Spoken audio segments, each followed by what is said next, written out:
And I say I'm Tim Walberg, and this is where I stand. I say I stood there as well when I was in Congress and the state legislature. But this is where I stand. I stand for our founding principles. Those principles that include belief in God, our Declaration of Independence and Constitution. I stand for freedom.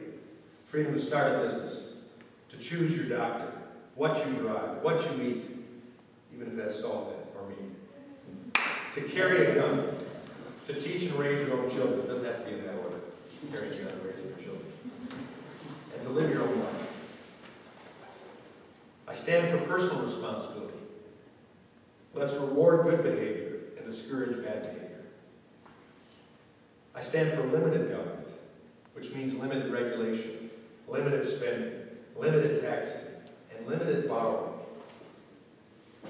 I stand for life and all other American traditional values.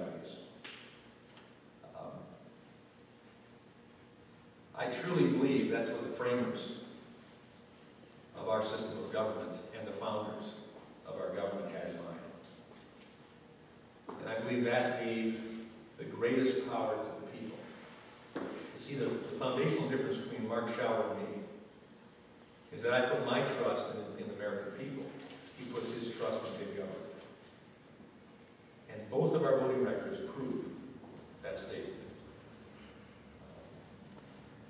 Are those on your website?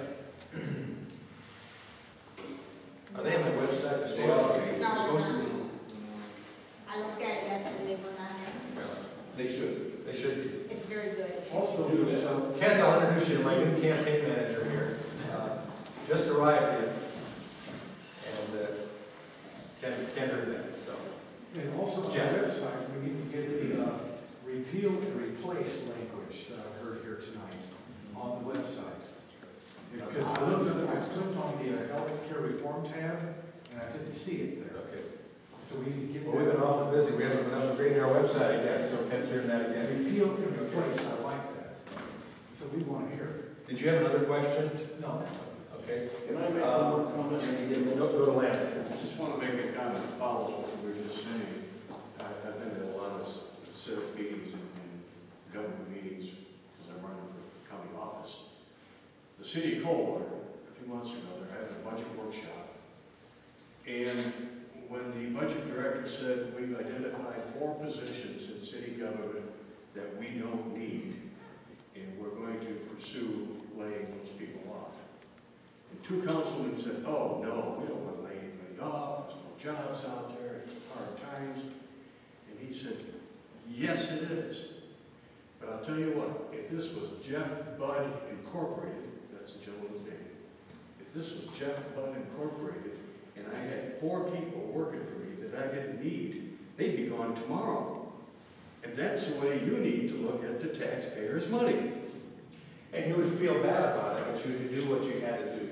Yeah, and it never made the paper, radio, I mean, And you know, when I talk about the bureaucracy, I'm not talking about the bureaucracy in the pejorative sense. The bureaucracy is doing what they have been hired to do. The trouble is, those of us in government that hired them to do it have not looked back and seen if, number one, it's still needed, and number 2, whether we can afford it. And that has to change. And there are ways of doing that. And there are responsibilities you can put on department heads, secretaries of various structures in government that can be forced to do it.